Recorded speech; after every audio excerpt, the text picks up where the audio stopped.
everyone's got their favorite Bible verses, and I'm sure there's ones you've seen all around. There's Philippians 4:13, I can do all things through Christ who strengthens me. There's Jeremiah 29:11, God says, I know the plans I have for you, plans to prosper you and not to harm you, blah, blah, blah. And these are really popular. People like to pluck them out of context and chuck them in their Instagram bio, and it becomes a big part of their personality, right? This is especially common amongst the gym bro entrepreneur sort of Christian niche crowd. And okay, normally I don't like using big theological terms, but here's something my Bible college lecturer said to describe these types of people. He said these types of people have an over-realized eschatology. Eschatology meaning end times, and over-realized meaning they think it's already here.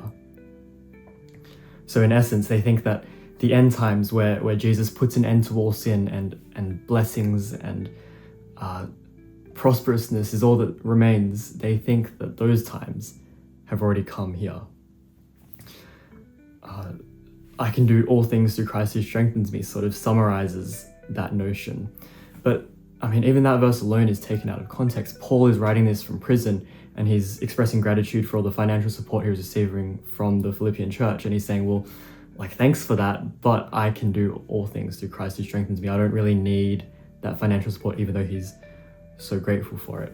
But the blessings the Bible talks about are not to do with being more disciplined and getting rich and building an aesthetic physique and getting physically stronger. I mean, these are all good things from God. But, us humans, we're really good at this one thing of taking good things from God and distorting them into idols. We're really good at taking good things and distorting them into idols. I mean, what happens when you injure this body and you can no longer work out?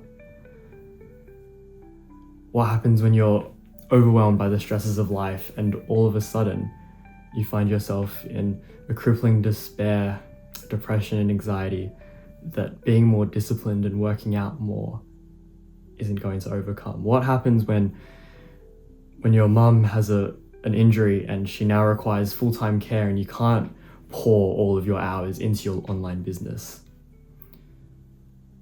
These are all realities of the world we live in. I mean, the blessings of heaven, the blessings, the hope in the blessings of Jesus' second return have not yet come. Our only hope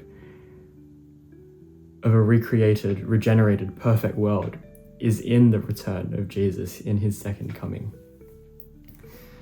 I mean, I could keep on going forever, but my point is this: humans as we are now are flawed. But you've seen the title.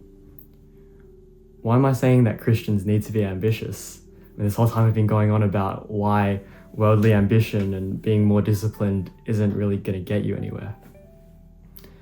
Well, let's have a look in the Bible where the Bible uses the word ambition. I've got two examples here. One is from 1 Thessalonians 4 verse 11. I'm reading straight from God's word here.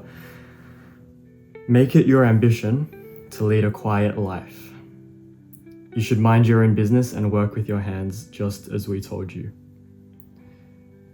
Make it your ambition to lead a quiet life. Okay, there's the first use of the word ambition. Okay, here's the second from Romans 15:20.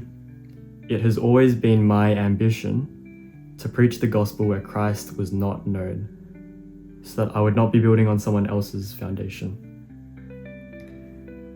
Did you catch that? My ambition to preach the gospel where Christ was not known.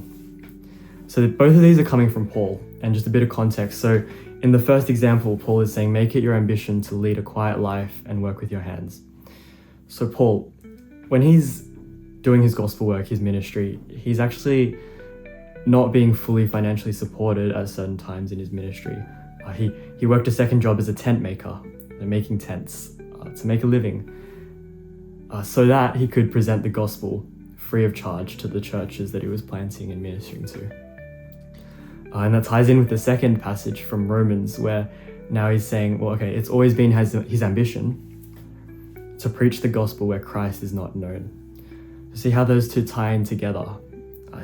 He's leading a quiet life, working with his hands to make a humble living.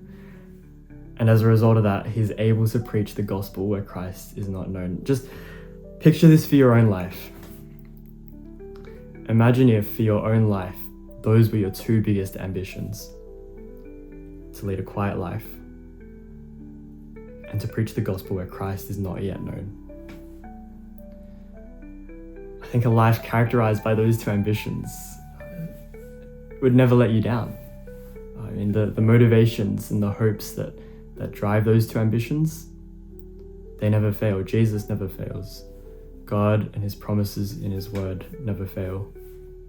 And we see evidence of that throughout the scriptures, and I'm sure you've seen evidence of that in your own life. Lead a quiet life. A quiet life isn't characterized by making $10,000 a month or by being an entrepreneur and online earning and drop shipping and all of these things that just entangle and distract from the truer task, the task more central and more core to the life of a Christian, which is that second thing Paul says his ambition is, to preach the gospel where Christ is not yet known. This is a life that looks forward to eternity with God as our sole desire, a life that doesn't have an over-realized eschatology, a life that does everything it can to prepare for that day that Christ returns, and a life that wants to bring as many people as possible along with us. The Bible uses the word ambition in plenty of other places, but these are the only two where it's used positively. Everywhere else the word ambition is used is to refer to selfish ambition. It's tied up with vain conceit and sexual immorality and all of these other things that Paul lists, horrible sins, and he lists selfish ambition alongside it.